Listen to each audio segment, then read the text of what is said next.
राधे राधे भक्तों। वट सावित्री की ढेरों सारी शुभकामनाएं सभी को। हिंदू धर्म के सबसे पवित्र व्रत में से वट सावित्री का व्रत इस बार 26 मई को वो है।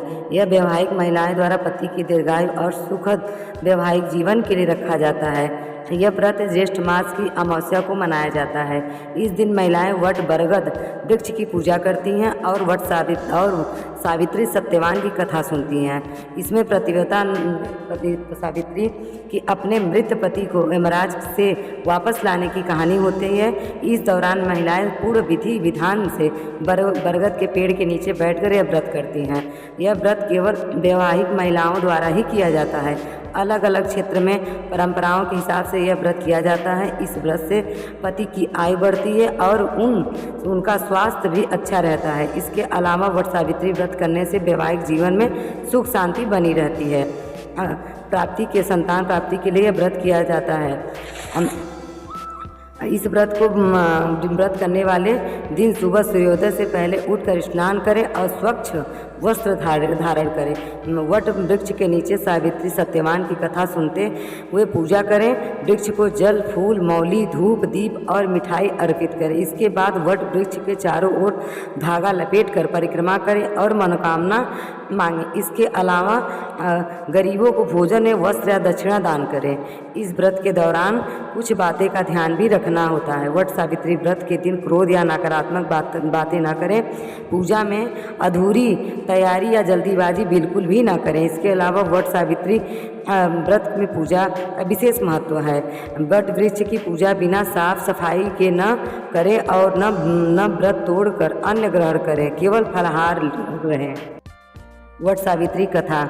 देवी पार्वती ने कहा, हे देवता के भी देवता, जगत के पति शंकर भगवान, सभा क्षेत्र से स्थित ब्रह्मा जी की प्रिया जो सावित्री जी हैं, उनका चरित्र आप मुझसे कहिए।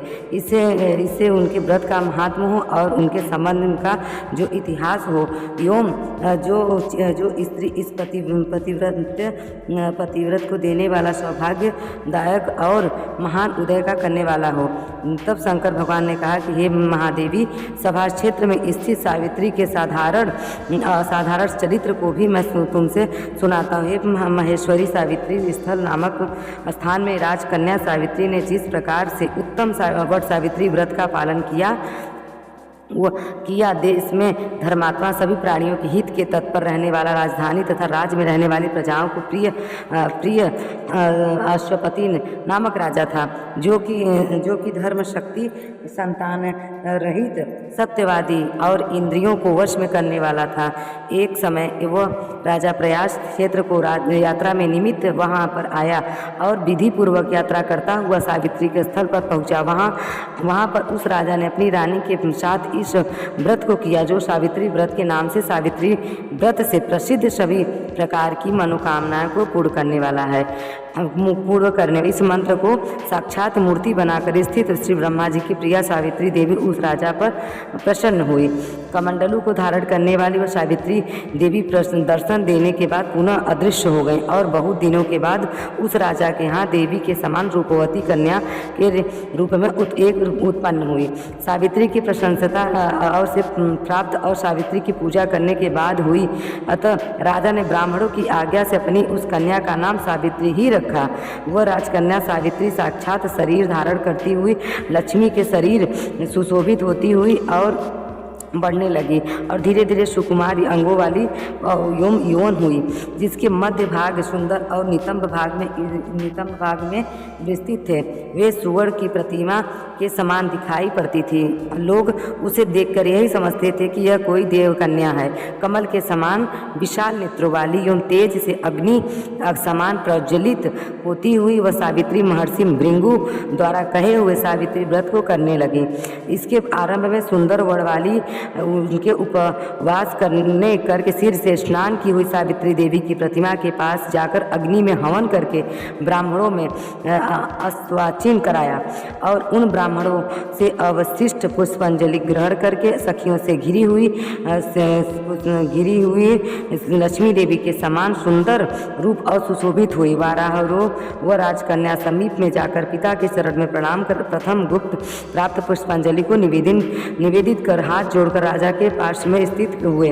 उसे युवावस्था को प्राप्त हुई देख कर राजा उसके विषय में मंत्रियों से सलाह लेकर राजकन्या से कहने लगे, हे पुत्री, तुम्हें योग्य वर को देने का समय आ गया है। मुझसे कोई तुम्हारे तेज से घर्षित होकर तुम्हें मांगने के लिए भी नहीं आता, और मैं भी विचार करने पर तुम्हारे अनुरूप वर को नहीं दे पा रहा हूँ। अतः हे पुत्री, देवताओं के निकट में जिस तरह निंदनीय न हो वैसा तुम करो। मैंने धर्मशास्त्र में पढ़ा और सुना भी है कि यदि पिता के गृह में रहती हुई विवाह के पहले ही जो कन्या रजो धर्म से युक्त हो जाती है वह शूद्रा के समान समझी जाती है तथा उसके पिता को ब्रह्म हत्या के समान पाप लगता है। इसीलिए पुत्री, मैं तुमको भेज रहा हूँ कि तुम स्वयं अपने योग्य वर ढूंढ लो। वृद्ध मंत्री के द्वारा शीघ्र जाओ और मेरी बात मान लो। इसके बाद जैसा कहते हैं वैसा होगा। वैसा कहकर सावित्री घर से निकलकर राजर्षियों के रम्य तपोवन की ओर चल पड़ी और वहां पहुंचकर माननीय वृद्धजनों को प्रणाम कर सभी तीर्थों को आश्रमों में जाकर पुनः मंत्रियों के साथ सावित्री अपने गृह पर आ गई और वहां पिताजी के समक्ष पवित्र देवर्षि नारद को बैठे हुए देखा। आसन पर बैठे हुए नारद जी को प्रणाम कर मुस्कुराती हुई जिस कार्य के लिए वन में आई थी सारी कथा उनसे कहने लगी। सावित्री बोली, हे देवर्षि नारद, शावल्य देश में धर्मात्मा मधुसेन नामक में विख्यात एक क्षत्रिय राजा है जो देवश अंधे हो गए हैं। उस समय उनके छोटा सा एक बालक है और उसकी माँ भी है। ऐसे समय में अवसर पाकर उनका पूर्व बैरी रुक्मी नामक एक समांत राजा ने उससे राज्य छीन लिया। तो वे आर्य धूमसेन छोटे बच्चे के साथ और अपनी स्त्री के साथ जंगल की ओर चल दिए। उनका वह पुत्र वन में ही बड़ा होकर परम धार्मिक सत्य बोलने वाला है। अतः अपने अनुरूप पति समझकर मैंने उससे अपने मन से वरण कर लिया है। यह सुनकर नारद जी ने कहा कि हे राजन, सावित्री ने यह बड़ा कष्टप्रद कार्य कर डाला। बाल बुद्धि होने से इसने केवल गुणवान समझकर सत्यवान को ही वरण किया है। इसका पिता सत्य बोलता है, माता सत्य बोलती है और वह स्वयं भी सत्य बोलता है। इससे उसका नाम मुनियों ने सत्यवान रखा था। इसको अश्व घोड़े प्रिय हैं और मिट्टी के घोड़े बनाया करता है तथा चित्र में भी घोड़े को ही लिखता रहता है। इसमें उसे निस्वार्थ भी कहते हैं। सत्यवान दान और गुण में रंतिदेव के शिष्य के समान है। ब्राह्मणों की रक्षा करने वाले और सत्यवादी और सौनक जी शिव जी के समान है।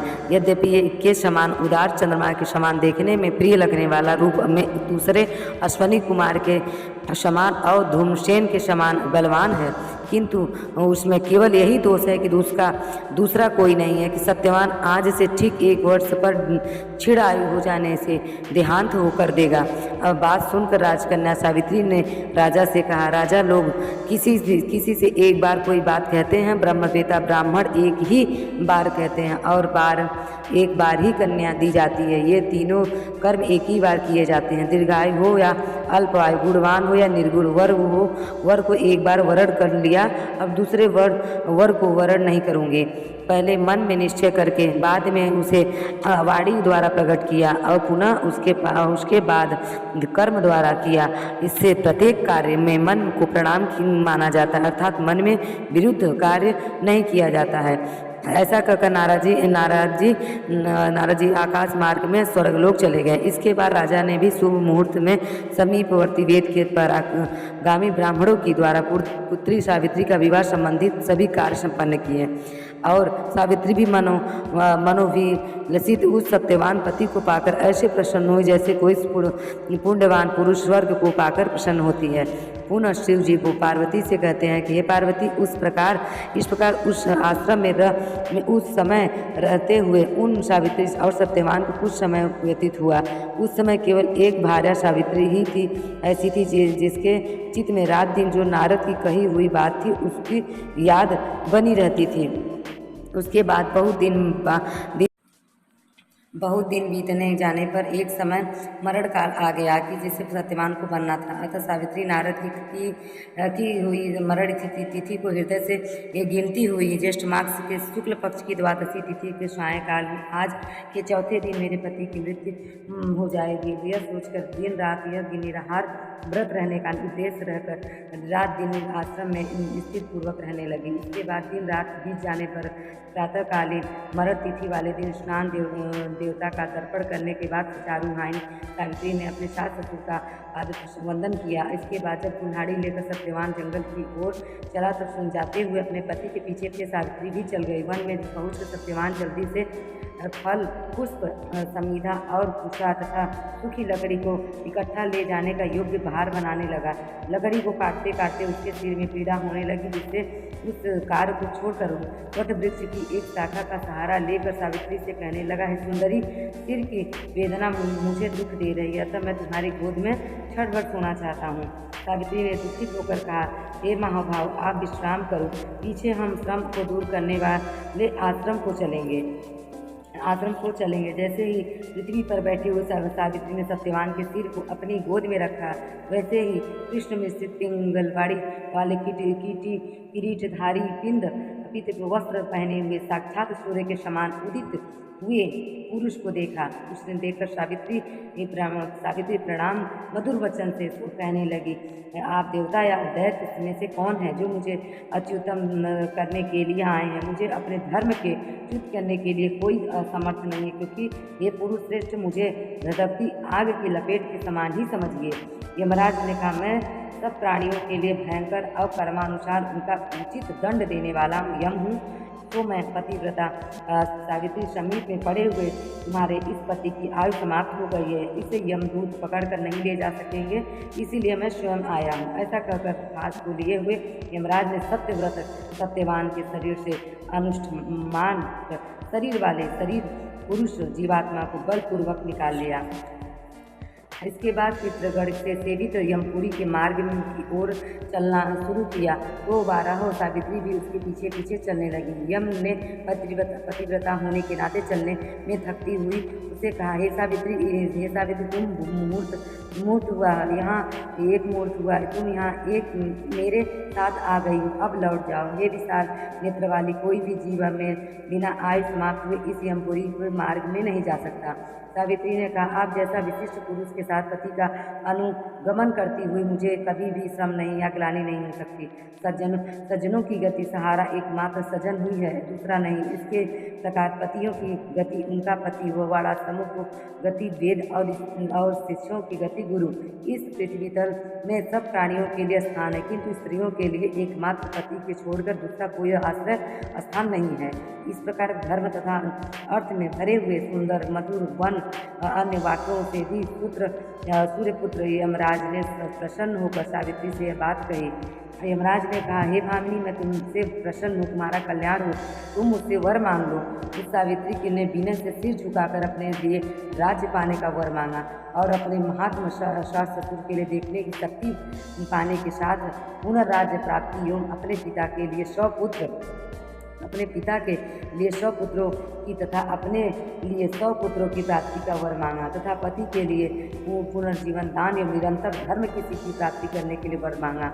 इस प्रकार वर मांगने पर धर्मराज ने भी उसे अभिष्ट वर प्रदान कर वापस किया। इसके बाद सावित्री पति का आजीवन प्राप्त कर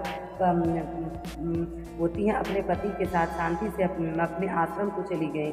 सावित्री ने जेठ की पूर्णिमा के दिन इस सावित्री व्रत को किया और उसके प्रभाव से राजा ससुर को पुनः नेत्र प्राप्ति हुई। इसके बाद उनके निष्कट अपने देश तथा राज्य की प्राप्ति हुई और सावित्री के पिता को 100 पुत्र तथा सावित्री को भी 100 पुत्र प्राप्त हुए। इस प्रकार से सावित्री के संपूर्ण महात्मा को मैंने तुमसे परिचय दिया है।